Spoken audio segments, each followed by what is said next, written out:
এই মুহূর্তে বাংলাদেশের দুইটা স্মার্টফোনকে বলা যেতে পারে জাতীয় স্মার্টফোন। এক হচ্ছে Redmi Turbo 4 Pro, আর একটা হচ্ছে Honor 200।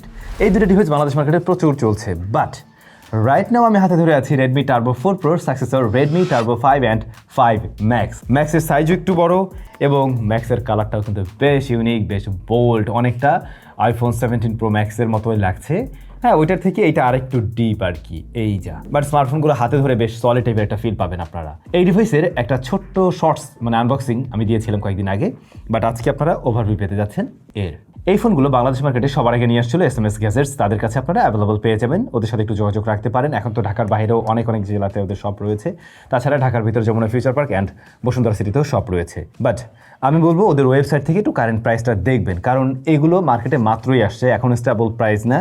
আপনারা কেনার আগে বা আমি যদি ভিডিওতে একটা কিছু এখন বলি, ওটা বলে লাভ নেই। এটার যে চাইনিজ প্রাইস সেগুলো হয়তো আমরা জানি, কিন্তু আপনারা একটু আমার ভিডিও ডেসক্রিপশন ফলো করেন, প্লাস ওদের সাথে একটু কন্ট্যাক্ট করে নেবেন যে আসলে কারেন্টলি প্রাইসটা কেমন রয়েছে। দেখুন, এই এক ভিডিওতে দুইটা ডিভাইস নিয়ে আমরা কথা বলবো, সুতরাং সাইড বাই সাইড হয়তো একসাথে অনেক কিছুই বলতে হবে। ফার্স্ট অফ অল, দুইটা ফোনের ক্ষেত্রে আমরা দেখতে পাই IP68 অ্যান্ড 69 এর রেটিং রয়েছে। তো স্প্ল্যাশ প্রুফ, পানি টেনে ঢোকার পসিবিলিটি খুবই কম, আপনারা চাইলে টুকটাক ভিজাতে পারবেন। এখনকার ফোনগুলোতে আমরা এই বিষয়গুলো মোটামুটি দেখতেই পাই। ডিজাইনের দিক থেকে সিমিলারিটিস লক্ষ্য করবেন, যদিও এইটার ক্যামেরা মানে ম্যাক্সের ক্যামেরা মোটামুটি দুইটা লেন্সকে একটা হাউজিংয়ের মধ্যে রেখেছে, আর এইটার হাউজিংগুলো টোটালি আলাদা করে দেওয়া হয়েছে, দুইটা সেপারেট রয়েছে। দুইটা স্মার্টফোনের এই বডি ফ্রেম অ্যালয় দিয়ে তৈরি। এইটা হাতে ধরে হয়তো অনেকের কাছে বেশ কমফোর্টেবল লাগতে পারে, মানে 5টা এটার সাইজটা একটু ছোট রয়েছে, অন্যদিকে ম্যাক্সটা একটু ভারী, একটু বড়। তবে থিকনেস দুটোর ক্ষেত্রে আমরা সেম দেখছি। ডিজাইনটা তো টোটালি সাবজেক্টিভ একটা ব্যাপার থাকে, আপনাদের কাছে কোনটার ডিজাইন বেশি ভালো লেগেছে অবশ্যই কমেন্ট করে কিন্তু জানাবেন। আর হ্যাঁ, সামনের দিকটাতে আসলে দুটো স্মার্টফোনেরই ফ্রন্ট প্যানেলটা আমরা পাই একদমই ফ্ল্যাট, তবে ডিসপ্লে একেবারে সিমেট্রিক্যাল এবং চিন বেজেল যথেষ্ট ন্যারো।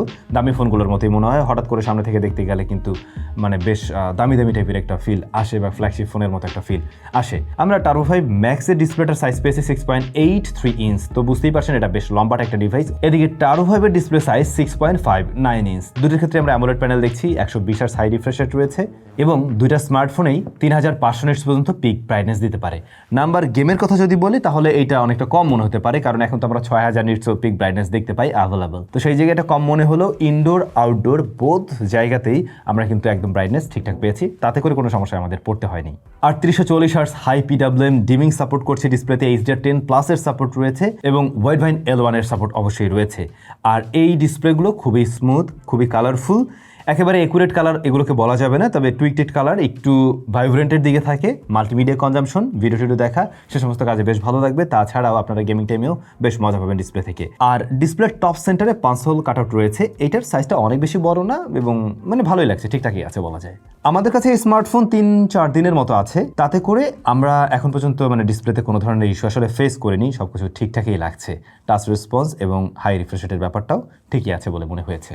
দুইটা স্মার্টফোনই রান করছে out of the box HyperOS 3 based on Android 16, এবং বড় ভাই এসওসি হিসেবে রয়েছে MediaTek Dimensity 9500S, যথেষ্ট পাওয়ারফুল একটা এসওসি কাগজে কলমের দিক থেকে। আর এদিকে 5-এ রয়েছে MediaTek Dimensity 8500 Ultra। দুটোর ক্ষেত্রে আমরা প্রিভিয়াস জেনারেশন থেকে কিছুটা স্লাইডলি আপগ্রেড লক্ষ্য করবো, বাট ম্যাক্সের ক্ষেত্রে আপনার কাছে মনে হতে পারে আমি তো স্ন্যাপড্রাগন থেকে এখানে আসতে চাচ্ছিলাম না। এখন এই ব্যাপারটা মনে হতেই পারে, কারণ প্রিভিয়াস জেনারেশনে আমরা স্ন্যাপড্রাগন দেখেছি, যে কারণে ওইটার একটা চাহিদা অন্যরকম ছিল। হয়তো মিডিয়াটেকে আসার ফলে এই জায়গাটা কিছুটা হলে হারাতে পারে, তবে মিডিয়াটেকের এই এসওসিটা কিন্তু অনেক পাওয়ারফুল একটা এসওসি, যেটা একেবারে স্ন্যাপড্রাগন সর্বোচ্চ ফ্ল্যাগশিপের সাথেই কম্পেয়ারেবল। কিছু জায়গায় হয়তো পিছিয়ে পড়বে, লাইক এইটার স্ট্যাবিলিটি বা লং রানে গিয়ে কেমন পারফরমেন্স করবে, বা পিক পারফরমেন্সে গিয়ে একদম সর্বোচ্চটা ওইভাবে মানে স্ট্যাবলভাবে ডেলিভার করতে পারছে কিনা, এইরকম কিছু বিষয় নিয়ে হয়তো অনেকের সন্দেহ থাকতে পারে। ফার্স্ট অফ অল, আমরা যখন বেঞ্চমার্কিং করছিলাম কিংবা গেমিং করছিলাম টুকটাক, সেই ক্ষেত্রে স্মার্টফোনটা তুলনামূলকভাবে বেশি হিট জেনারেট করছে, এবং আমার কাছে মনে হচ্ছে এই মুহূর্তে এটা ওই লেভেলে অপটিমাইজড না। একেবারে নতুন এসওসি জাস্ট আসার সাথে সাথে স্মার্টফোনেও চলে আসছে, আমার মনে হয় এটা আরেকটু স্টেবল হওয়ার সময় আছে, এবং এটা অবশ্যই আরও বেটারভাবে সিঙ্ক করবে। সেক্ষেত্রে আমি বলবো আমাদের একটা ইনডেপথ রিভিউ কিংবা আমাদের ইউজার এক্সপিরিয়েন্স সহ একটা ভিডিও আসবে, সেটা অ্যাটলিস্ট 20-25 দিন নেওয়া উচিত টাইম, কারণ এই ফোনগুলো মাত্র নতুন, এইগুলোর জন্য আলাদা করে ওইভাবে ভিডিও তৈরি করতেও হবে আমাদের। সারা বছর ধরে এই ফোন চলে, আপনারা কিনেন, এবং নেক্সট 1 ইয়ার বা 1.5 বছর আপনারা এভাবে কিনবেন। তো সেক্ষেত্রে আমরা একটু টাইম নিয়ে ওই রিভিউটা দেই, সেটা বোধহয় আপনাদের জন্যই ভালো হবে। এখন পর্যন্ত আমার যেটা মনে হচ্ছে এটা তুলনামূলকভাবে হিট একটু বেশি জেনারেট করছে, যদিও ওরা এখানে বেশ বড়সড় একটা ভ্যাপর চেম্বার কুলিং সিস্টেম ব্যবহার করছে, স্টিল এটার বডি ফ্রেমটা বেশ ভালো রকমের হিট জেনারেট করে। সেমভাবে ছোট ভাইও একই বিষয় আমরা খেয়াল করেছি। তবে টু বি ভেরি অনেস্ট, দুইটা স্মার্টফোনের ডে টু ডে পারফরমেন্সে একেবারে মনে হচ্ছে ফ্ল্যাগশিপ ফোনে আপনি ব্যবহার করছেন। আপনার কাছে মাল্টিমিডিয়া কনজাম্পশন থেকে শুরু করে অ্যাপ ওপেন ক্লোজ টাইম, একসাথে অনেকগুলো ভারী অ্যাপ্লিকেশন, সব কিছুই খুব সুন্দরভাবে হ্যান্ডেল করতে দেখবেন এই ডিভাইসগুলোকে। সেটা দুইটার ক্ষেত্রেই, আপনার দুইটার ক্ষেত্রে আলাদা আলাদা এসওসি বা পাওয়ারফুল এসওসি, একটু কম পাওয়ারফুল, সেই বিষয়টাও ফিল দিচ্ছে না। ইভেন হাইপার ওয়েসে বেশ ভালো পারফরমেন্স করছে, সত্যি কথা যেটা, পারফরমেন্স খারাপ না, এখন বেশ ভালো রেজাল্টই দিচ্ছে। আমরা এই ডিভাইসগুলোতে কোনো বাগটাকে দেখানো পাইনি। তবে হ্যাঁ, যে বিষয়টা নিয়ে আপনি একটু সন্দেহ করছেন এবং সেই বিষয় আছে, নোটিফিকেশন ডিলের ব্যাপারটা এই স্মার্টফোনেও পাবেন। সেটিংসে গিয়ে অ্যাপের পারমিশন অন করে দিলে হয়। এই বিষয়গুলো আমরা প্রত্যেকটা ভিডিওতে এর আগে বলে এসেছি। তো অনেকে আবার একটু ট্রিকি, যারা এগুলো একটু করতে চান তাদের ক্ষেত্রে ব্যাপারটা হয়তো বা সিম্পল, বাট যারা আসলে চাইনিজ রম পছন্দই করেন না, তাদের হিসাব আলাদা, তারা বরং এর থেকে দূরে থাকতেই পারেন। এখন চাইনিজ রম হওয়ার সুবাদে আপনার বেশ কিছু ব্লোটার এখানে ফ্রিতেই পাবেন, যেগুলো আপনাদের প্রয়োজন হবে না, আই গেস আপনারা আনস্টল করে নিলে আর একটু ফ্রেশ ভাইব এই ফোন দিতে পারবে। স্টিল কিছু কিছু জায়গায় চাইনিজ শো আপনারা পাবেন।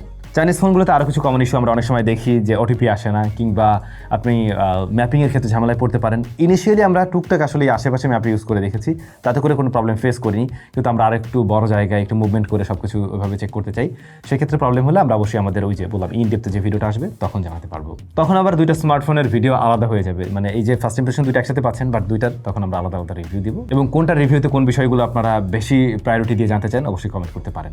আচ্ছা, এর বাইরে আর কি স্টোরেজ টাইপ হিসেবে রয়েছে UFS 4.1, এবং এই ডিভাইসগুলো পাওয়া যাবে 12+16 জিবি র্যামে, 256 অ্যান্ড 512 জিবি স্টোরেজে। তো এই স্টোরেজ টাইপের ব্যাপারটা কিন্তু একদম টপ লেভেলেই আছে, যে কারণে আপনারা মানে মোটামুটি একটা ফ্ল্যাগশিপ টাইপের ফিল পাবেন ডে টু ডে লাইফে ইউজেসে। স্মার্টফোনের দুটোতে স্টেরিও স্পিকার আছে, 60-40 মতো বলা যেতে পারে, বটমটা প্রায় 60%-এর মতো ভলিউম দেয়, এটা 40 বা 35 এরকম আর কি হবে, এবং লাউডনেস যথেষ্ট ভালো।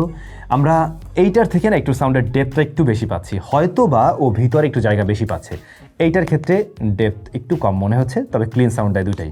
বাট একটা জিনিস কি, এই যে আমি জানি না আপনি সাউন্ডটা পাচ্ছেন কিনা, রিয়ার প্যানেল থেকে না মানে একটা ফাঁকা ফাঁকা মানে বিষয় আর কি ফিল পাওয়া যায়, যে জিনিসটা একটু চিপ ফিল দিচ্ছে, যে জিনিসটা এইটার ক্ষেত্রে আবার একটু কম রয়েছে। কিন্তু এখন দুইটা রিয়ারেই কিন্তু এইগুলো প্লাস্টিকে তৈরি, গ্লাসের মতো লাগলেও এগুলো কিন্তু আসলে প্লাস্টিকই, বাট এটার ক্ষেত্রে একটু বেশি ফাঁপা ফাঁপা টাইপের লাগছে। এই জিনিসটা আর কি যায় নাই, মেটাল ফ্রেম সব কিছু একটু প্রিমিয়াম, বাট একটু সস্তা টাইপের ফিল দিতেছে আর কি। আপনারা খুব ভালো করে জানেন এই ডিভাইসগুলো একেবারেই পারফরমেন্স সেন্ট্রিক ডিভাইস, এবং যারা পারফরমেন্স লাভার রয়েছে মোস্টলি তারাই এই ধরনের ডিভাইসগুলো কিনে থাকে। গেমিং টেমিং করবে, উড়াধুরা একসাথে অনেকগুলো অ্যাপ ব্যবহার করবে, কিংবা কেউ আবার ওই কী বলে ক্যাপকাট ব্যবহার করবে ভিডিও এডিটিংয়ের জন্য। তাদের ক্ষেত্রে ভাই এর পারফরমেন্স ঠিক থাকবে, একটু শিওর থাকতে পারেন। বাট ক্যামেরাতে এসে এগুলো খুব একটা যাচ্ছই রেজাল্ট দেয় না, আপনারা জানেন। দুইটা স্মার্টফোনের রিয়ারেই 50 মেগাপিক্সেলের মেইন শুটার এবং আলট্রাওয়াইড 8 মেগাপিক্সেলের রয়েছে। ফ্রন্ট ফেসিং ক্যামেরায় আমরা দেখতে পাই 20 মেগাপিক্সেলের শুটার রয়েছে। তবে মেইন ক্যামেরা দুইটার লেন্স আলাদা, মানে সেন্সর আলাদা। তো এই ক্ষেত্রেও কিছু তারতম্য লক্ষ্য করবেন। একই সাথে দুইটার প্রসেসর যেহেতু আলাদা, প্রসেসিং আলাদা, সেই জায়গা থেকেও তফাৎ লক্ষ্য করবেন, দামও তো আলাদা, তাই না? এখন 5 ম্যাক্স যেটা, এই স্মার্টফোনটা তুলনামূলকভাবে ডিটেল একটু বেশি দিতে পারছে, এবং ছবির ওভারঅল প্রসেসিং আপনার কাছে বেটার মনে হবে। দুইটা স্মার্টফোন একদম ওভার স্যাচুরেটেড, খুব কালারফুল টাইপের ওইভাবে ছবি দিচ্ছে না, প্রায় ন্যাচারাল একটা টোনেই দিচ্ছে। কিন্তু ডাইনামিক রেঞ্জ হ্যান্ডেল দুইটার ক্ষেত্রেই আমার ততটা ওয়াইডার মনে হয় নাই আসলে। এবং ছবি দেখেও আপনারা বুঝতে পারবেন এই স্মার্টফোনের বাকি যে স্পেক রয়েছে সেই তুলনায় ক্যামেরাতে আসলে কস্ট কাটিং করা হয়েছে, বা আরও ইমপ্রুভড ক্যামেরার প্রয়োজন ছিল।